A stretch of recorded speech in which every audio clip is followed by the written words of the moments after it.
In today's video, I'm going to be talking to multi-million dollar wholesaler, Amazon seller, Dan Meadors. Now, this guy has been my wholesale mentor for years, and I've asked him to come help us break down multiple wholesale myths. There's a lot of misinformation out there about what it takes to build up a wholesale business when it comes to selling on Amazon. And so I've asked him to break down some of these big myths. And so that's what we're going to talk about today.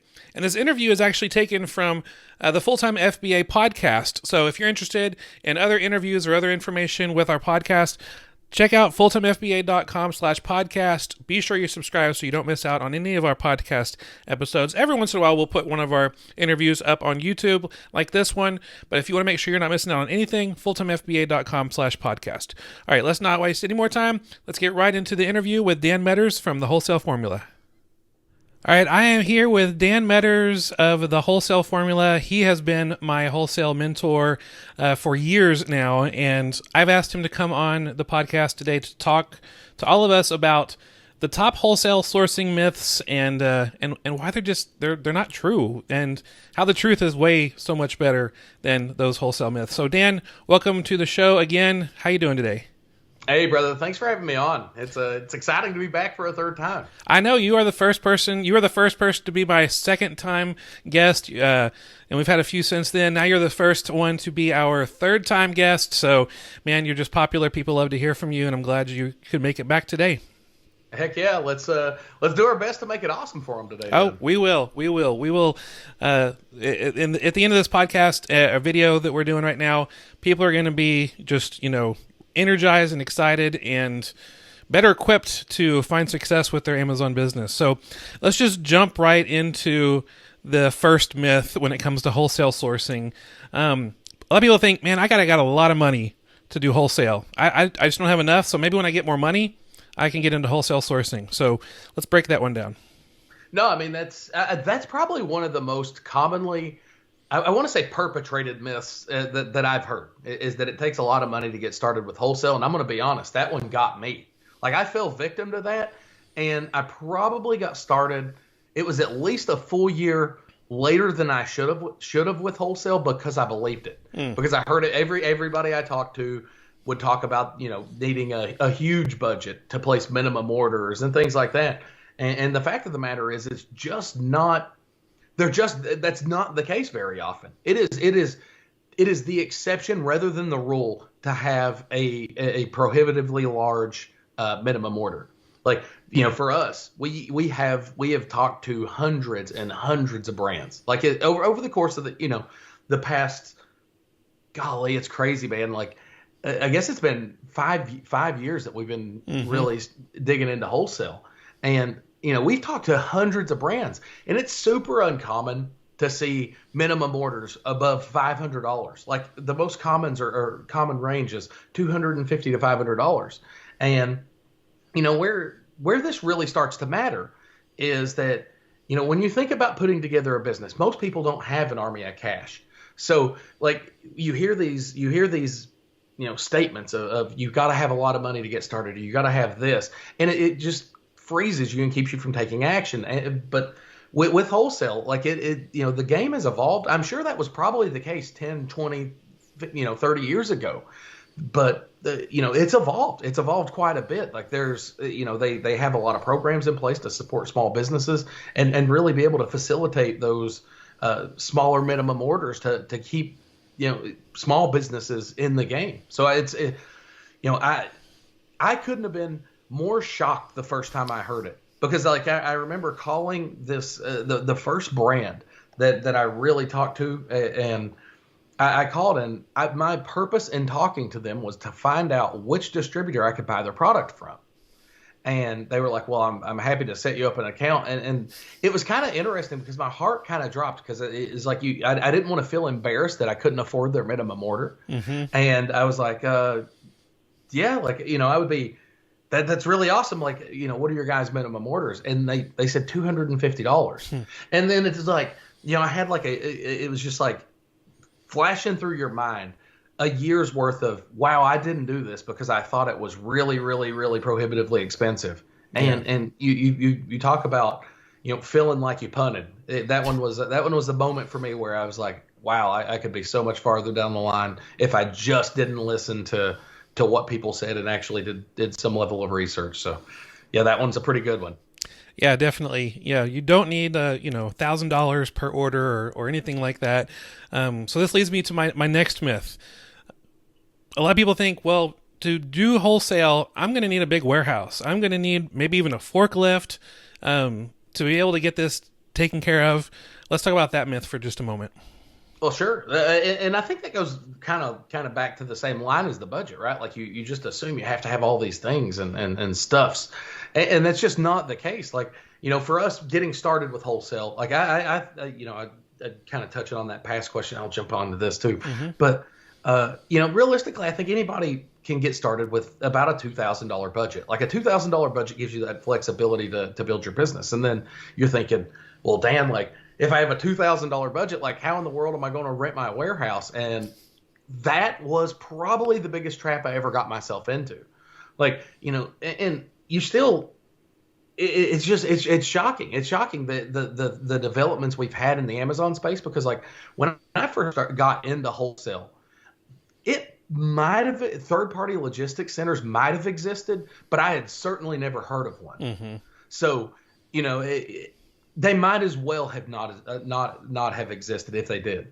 And for us, that meant building infrastructure, like learning to hire and train employees, like getting a forklift, getting racking and shelves, and all the stuff that goes along with running like an operation. And it was interesting because I remember thinking to myself, like, gosh, I'm not. This is not my wheelhouse. Like I'm not an operations person. Like I'm not a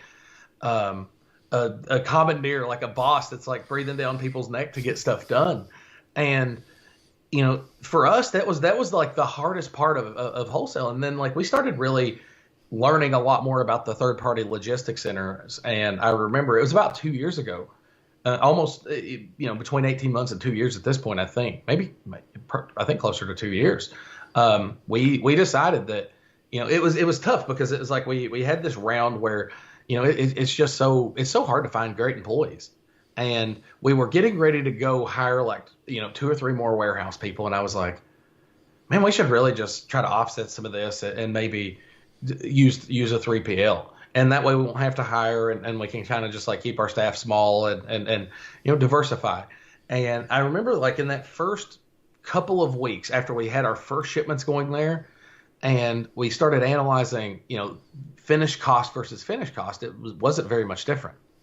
And I can tell you one thing, it was a whole lot more convenient, because like, I didn't have to go to a warehouse every single day. I didn't have to manage employees. I didn't have to, deal with shipments and receiving and all the things that go along with running a building, like your heat going out, like, gosh almighty, like those kinds of things. I remember, that when we had our warehouse, like one time our heat goes out, and it's just, those are the things that like keep you from progressing your business, is every time you're dealing with all these problems. And, that's what we learned is, gosh, so much of this stuff just goes away. And I think it was after we sent that first shipment, within 2 or 3 months, we had fully converted, closed our warehouse, and were just, have never looked back. And I can say without a doubt that it caused our business to grow significantly, because, it's like, were your costs lower? No, they weren't lower. They were higher, but not by a substantial margin. But the thing that it really did is it all that focus where we were trying to be okay at running a warehouse, at managing logistics, at doing all those things, just went away like poof. And then, now we're able to focus on, like, really focus on adding value to brands, having better communications, reaching out to more brands, like all those things that for us we're inherently better at, or could manage better, and would move the needle more in our business. So it was like, it was a huge boom for us. Yeah, absolutely. And when people think about starting with wholesale and they're like, I got all this money, I got to get this warehouse or maybe even a forklift or whatever. And when you realize, no, you can do it all as a one-person show from the comfort of your home. And, you talked about outsourcing to 3PL, third-party logistics. I know a lot of people call it, in the Amazon world, prep centers. Just being able to have your wholesale inventory shipped to a prep center. The prep center is trained and knows how to, receive it, prep it for Amazon, and ship it directly from there to Amazon, and be able to take care of that for you.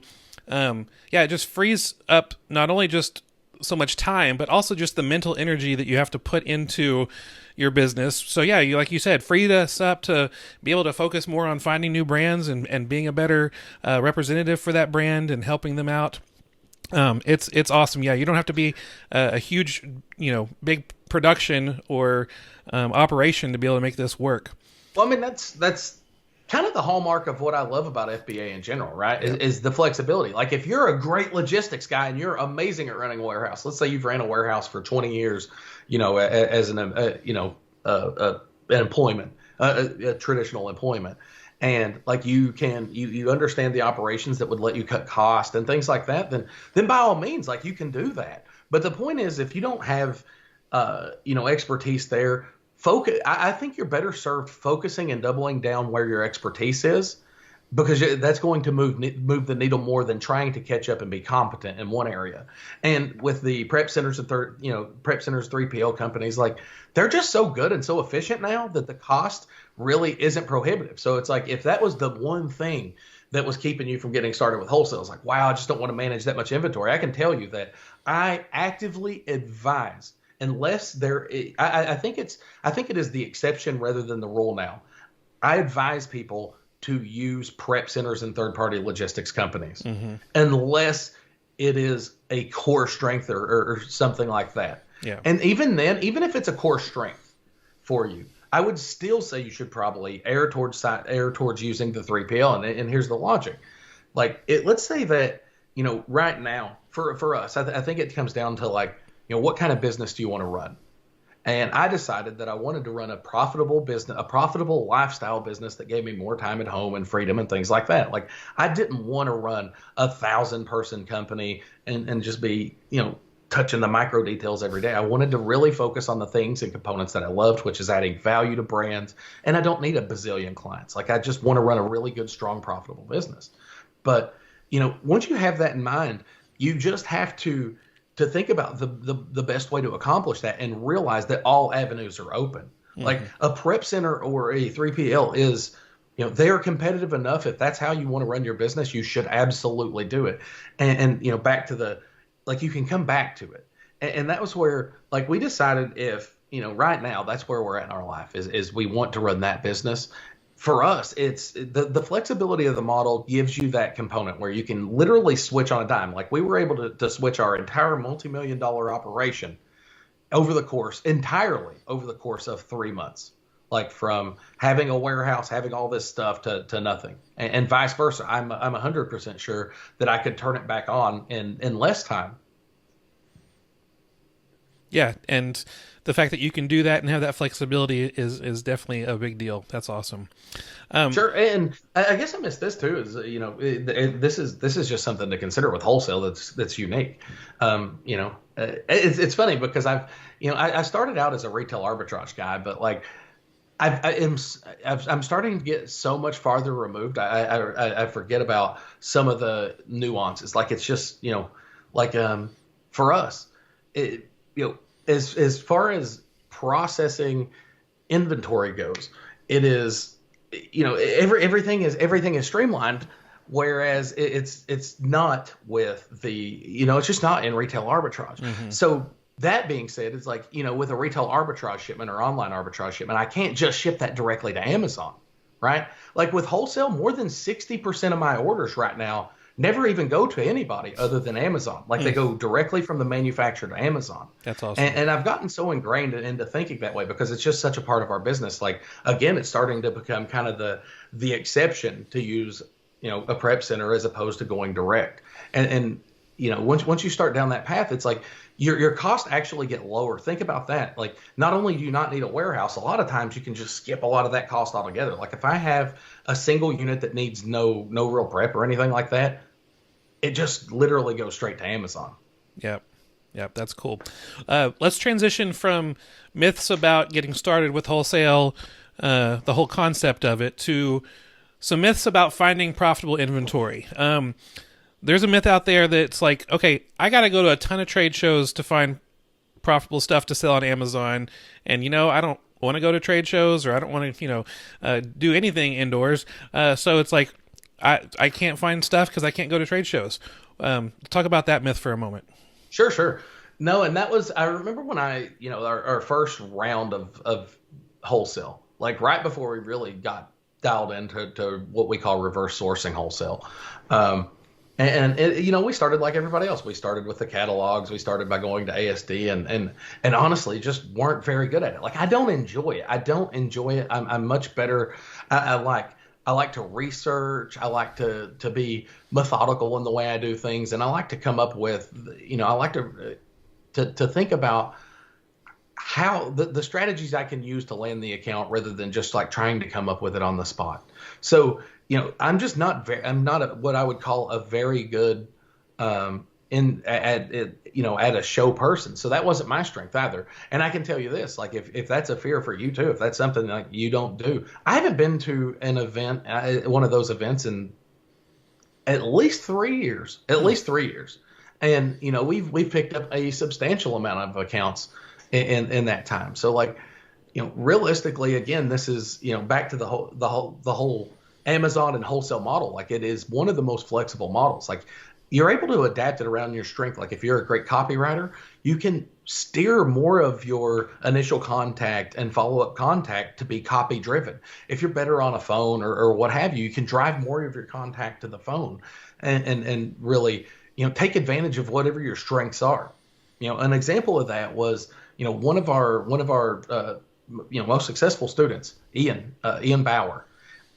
He had a job that was like incredibly demanding. He was an executive chef and had like 70 employees under him and stuff like that. But he wanted to build a business, and I think it's one of those things. Like, if you want to build a business, like if I'm sure you have those people in your audience where they're on that cusp. They've done a lot of the research and they're kind of ready to go. Like, sometimes you just have to move forward, even when things aren't ideal, and realize that, necessity is the mother of invention. So for him, he didn't have the time to jump on the phone. He never was free during business hours. So he had to create a structure that allowed him to convert through copy. And he really focused and dialed into that and became an excellent copywriter and used that to generate and create accounts. So it's, and another thing he did was he started finding ways to outsource cheap labor. Like, he hired virtual employees and stuff like that to be able to do more research and send more of those emails. So it was like a cool combination that he was able to adapt to his personal strengths to get really good results. And I think that's, a really what can be done inside the model for anybody. It's like, and that's what I advise, is I think really hone into those strengths and really try to press your advantage, press like the things you're good at.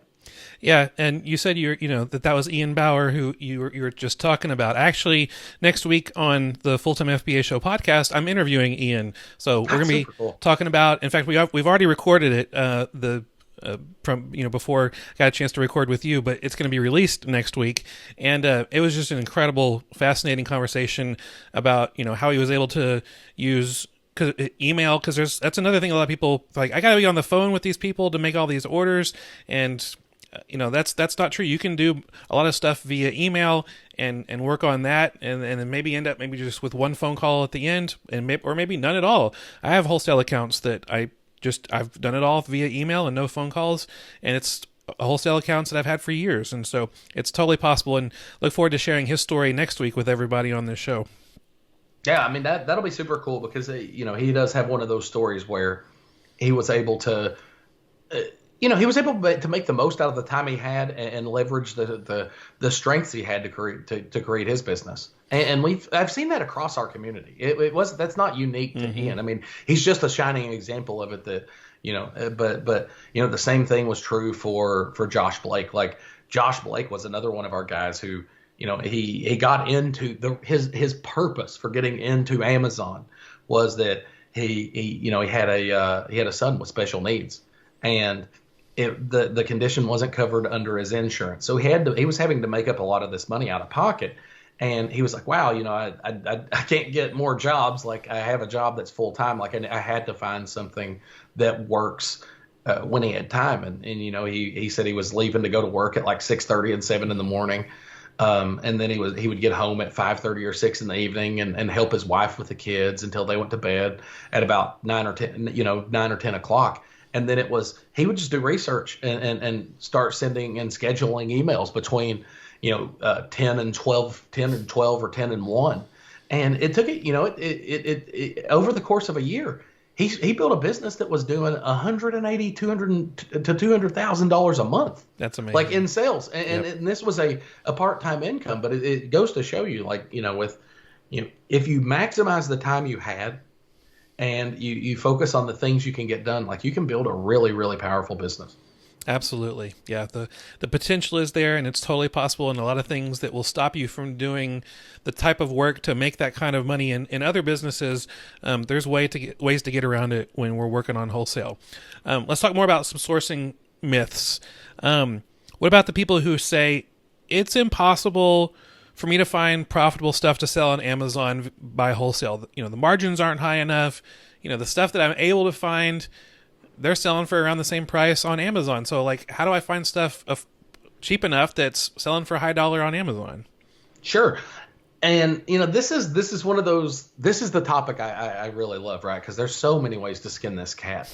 and the number one way is you gotta really sharpen up on your negotiating to make sure that you are getting the best price. Like, there's a series of strategies like you should use. You should, one of the core ones for us is making mock orders, like showing them, letting them see what the numbers are going to look like to see if you can leverage and get a discount. And that one's incredibly effective. But there are a bunch of those types of strategies that you can utilize to get your price down. But, like I said, there's multiple ways to skin that cat. So, like, another fundamental thing that I encourage people to look at, and I think it's probably the first part of this, is it the right product? Is it the right supplier? In a lot of cases, if you are, I believe that Amazon, and this is in the wholesale formula, one of the things that we don't do is we don't teach people how to dodge competition. Our goal is to teach people how to beat competition. The fact of the matter is there are a whole lot of people that sell products on Amazon.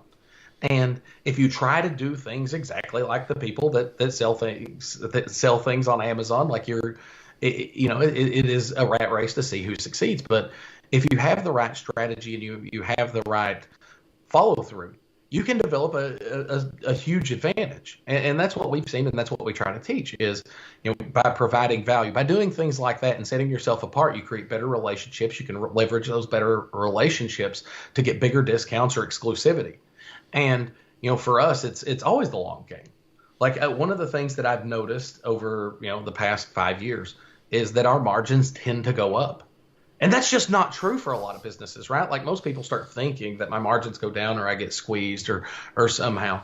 But the reason ours go up is that we tend to get exclusivity more often. And why do we get exclusivity? If you give me an account for 6 months or 8 months, like, why am I, a good candidate to get an exclusive? And it's because I focus on doing things to help them and setting myself apart. Like, the fact of the matter is like, I don't like accounts that are perfect. I don't like accounts that I can't build relationships with. Nike, as an example, is not somebody who's attractive to me. And the reason is I'm never going to have a relationship with that company. I'm never going to be able to talk to somebody. I'm never going to be able to find out how I can help them. And without doing those things, I can't add value, and I'm just another face in the crowd, right?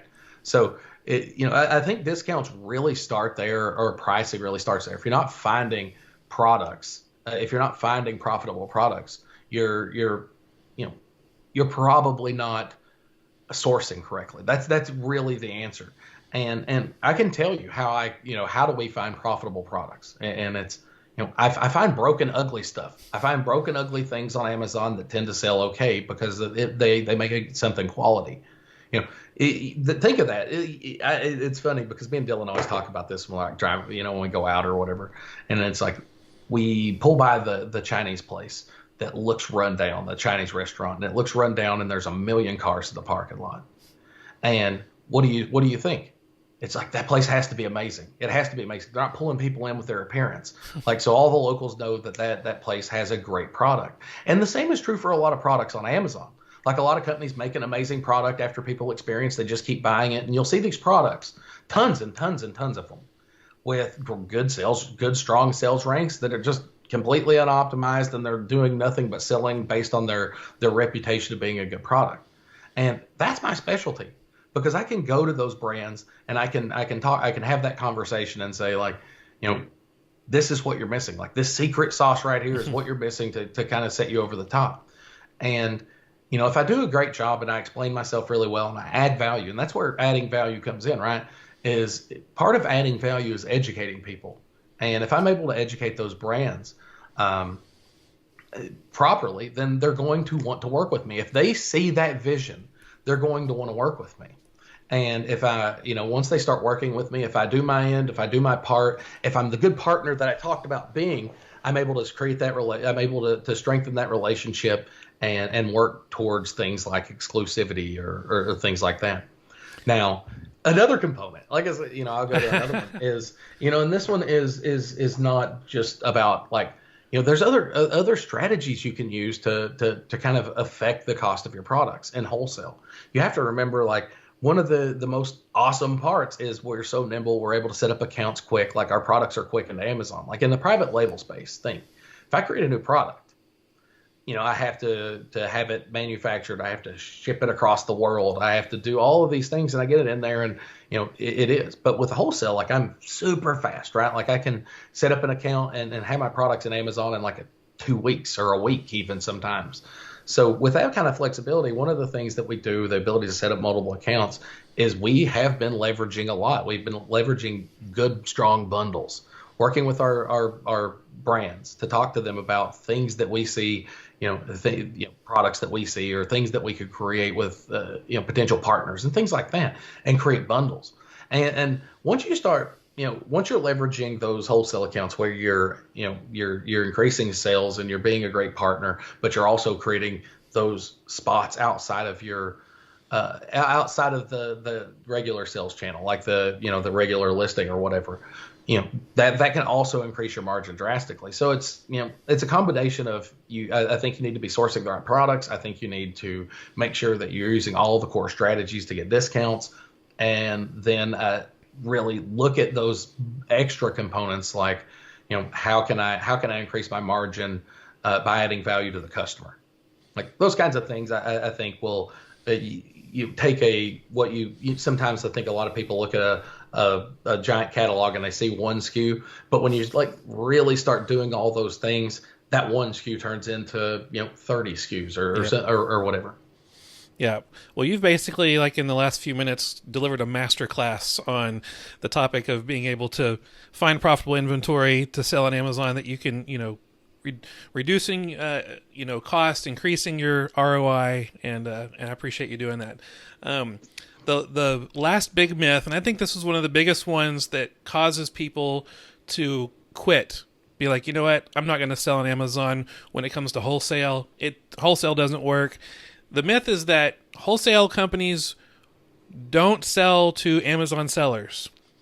Let's break that down and actually tell people why it's a good thing if a wholesaler tells you that. Sure. No, it's interesting because, like, you say that, and I don't know if you saw, I immediately started smiling, and it's because I want them to say that. Like, I actually get, if that's exciting to me. That the exciting part is when I contact a brand and they don't want to work with me, because you look at it in the opposite, light. Let's say that everybody who contacts this brand, they say yes. Well, what does that do? It either makes us, let's say that we all agree to play nice and nobody ever violates a map or something like that, right? Now, but there's 1,000 sellers. And let's assume this is a great SKU that sells 1,000 times a month. Guess what? Like, on average, you're going to get about a sale. Like, is anybody going to get excited about making one sale? No, of course not. Now, look at it from the brand's, look at it from the brand's perspective. Like, do you think selling to 1,000 people one unit for a month's supply would be attractive? And it's like, absolutely not. There's a lot of lost efficiency there. And in the same token, imagine being the brand and trying to communicate with those 1,000 sellers, to talk to them on, do they want to do that? Do they want to take on that workload? So, like, the truth of the matter is, I don't think a lot of brands do want to work with Amazon sellers, and they shouldn't. Like, Right. they should not want to work with you. It's not, we have to. I think we have to change our minds as business people, right? Like, a lot of the times we assume that if we offer somebody money, it's kind of just spoken for that they're going to say yes, right? Like, wow, I'm just your customer because you offered me money. And the fact of the matter is thousands of people want to offer that brand money. Like, for us, it is, it's always been, the opportunity is the brands that say no. The opportunity is created by, the fact that these things are hard to get. Like, I never get frustrated when I have that stretch where I'm unable to land an account. I never do. And it's because I look at it from the perspective of, number one, like, this is part of it. This is part of what makes this model work. Like, if I succeeded every time, it would not work. Mm-hmm. So, and then I look at it from the perspective of it hones your craft. It makes you focus on how to deliver the best possible value. Be in those conversations enough, and it makes you understand how you can help those brands. So, I don't think brands should want to work with just anybody. I actually don't. And I hope that the vast majority of brands, I hope there's thousands of brands that are listening to your podcast, Stephen. And I hope they take this one to heart. Turn sellers down, make them prove to you that they want to work with you and they can actually help you. Not only will the brand see a massive improvement, for their performance, but sellers have to, by nature, have to become better. And ultimately, they're going to build better businesses because of that. So, like, I think that, in that scenario, that's a huge win for everybody involved. And I like the fact that they don't, that they don't say yes, because it makes the account good. That's what makes the account good for a really long time, is because they're telling everybody no. Yeah. So let's say, you reach out to a wholesale company and you're like, hey, I'd love to sell your stuff. And they're like, you an Amazon seller? You're like, yeah. Like, we already have enough Amazon sellers, or we don't sell to Amazon sellers. How can you overcome that? Sure. Well, number one, the first thing I want to do is I want to identify, like, what are their needs? How can I help them? Right. So it's, if I go to their listing and I see that they have poor pictures, and these are just the things you can see, but, like, inherently, when you start these conversations, you're going to talk about more things, right? Like, I want to start with the things I see and uncover the things that I don't see. So, if I got that email, it's like, hey, hey, Dan, like, sorry, we're not working with any Amazon sellers at this time. I might respond with something like, hey, Stephen, thanks for getting back to me. I really do appreciate it. I certainly understand your guys' position. And, here's a couple of, if I could just grab a few minutes of your time, I would love to help you guys out, whether you wanted to work with me or not. Here's some things that I saw that I could immediately help you with, or I could describe to you that you could share with your other sellers and maybe see a lot of, or see some positive growth, or, something like that. Just wanting to help. And then once I open that conversation, and let's say it's a phone call, and we start talking about those things, I'm focused on adding value. That's another core component. Is if I get to that call, I'm not trying to win you. I'm not trying to sell you. I'm not thinking about that. My goal is literally to help you, and then have that turning point where you want to start working with me because I helped you. So I do think that if, in that instance, brands are best served. Like, they're getting the best service when that happens. But again, that is, these things where you sent that email and it says, I don't want to work with you. The vast majority of sellers just read that at face value. They go away, right? Like, right. And that's a good filter. Think about it. That's a great filter. Like, those sellers probably weren't going to help anyway. They probably weren't going to add any level of value. Like, it was probably best that they went on. But if you're one of those people that are invested into, being a good partner, or you want to develop those relationships with brands, like, that's your opportunity to look at their listing and fire back with something that can actually help.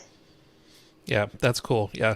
And because, most wholesale brands, if you come to them saying, hey, I want to buy your stuff, and you're just trying to get something from them without offering anything in return, but besides the money, it's not worth their time. And so you can set yourself apart by offering up a lot of different value propositions on how you can serve them. And I know the wholesale formula helps train with so many different aspects of those value propositions. So the day this episode drops is a Monday. And if you're listening to this podcast on Monday, or maybe even Tuesday or Wednesday, on Thursday, a absolutely free online live wholesale workshop is going to drop. And so, Dan, talk a second about what this live online wholesale workshop is going to be, why people should sign up, and if you already can't wait, you can go to fulltimefba.com/wholesale workshop, and you can sign up for it right now, because the signups for this workshop are open right now. So, Dan, tell us a little bit about this workshop. Sure. This one is going to be, and I know, I've been coming on your show for a while. Like I feel like I know your audience pretty good. Yeah. A lot of them. So like the folks who have seen us before know this. Like we hold this workshop once a year, and it's kind of our opportunity to give people that open look at wholesale and say, does this make sense in my business? This is a free look at wholesale where you can literally see, a multi-million-dollar operation. You can get to interact with me and Dylan on a personal basis and learn how we are, the strategies that we're utilizing in our business. And we're really, this one, and here's where, like, for the folks who have, may have been to one of those workshops, this one's going to be unique and way different. Now, the difference is we're actually going to be doing this one completely live. Like I know a lot of the internet marketing speak or whatever is like, oh, this live event. This one is actually going to be completely live, 3 days of intense, like 4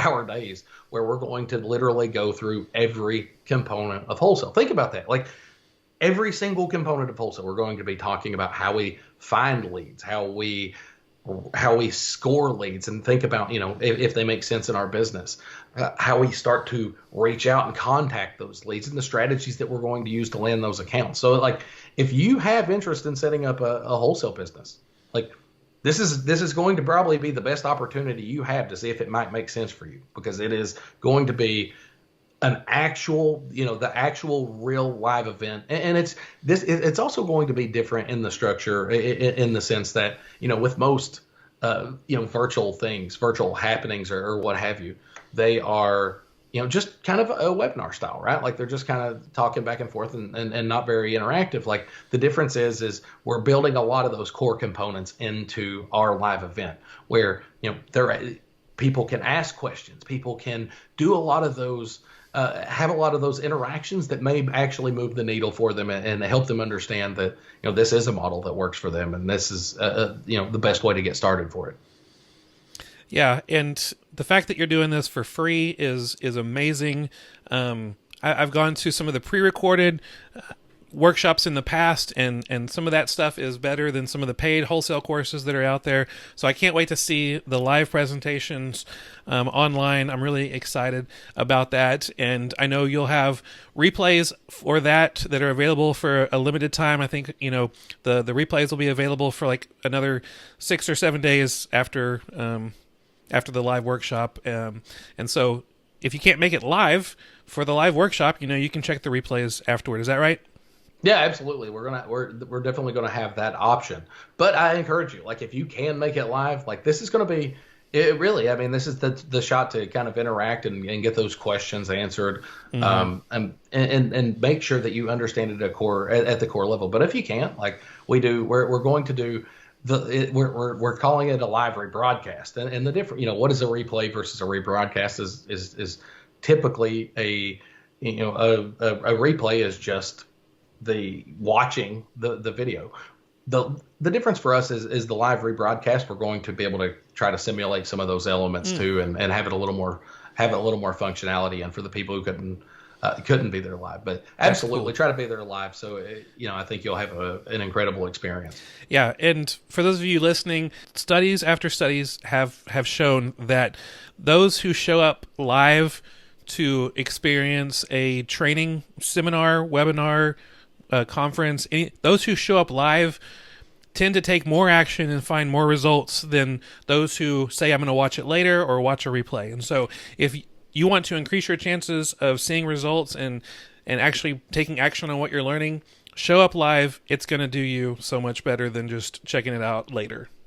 Well, I mean, in my experience, think about it from my experience. Like, whenever I watch something, if I get it, like most of the time I'll take off, right? Like, but sometimes you have that one little roadblock, and for us it was just a misunderstanding about wholesale, the minimum orders. But that cost me a year. That one misunderstanding literally cost me a year of progressing my business.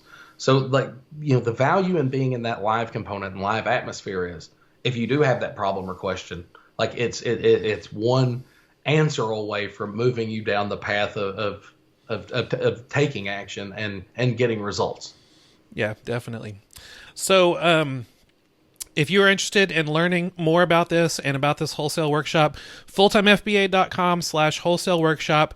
Signups are open right now. If you happen to be listening to this like months from now, don't worry. That same link will forward you to a wait list that will let you know when the next time this is opened up, because it's only opened up for, a week or so once a year to the public. And so I want to make sure you will be notified when that happens if you happen to miss out on it this time around.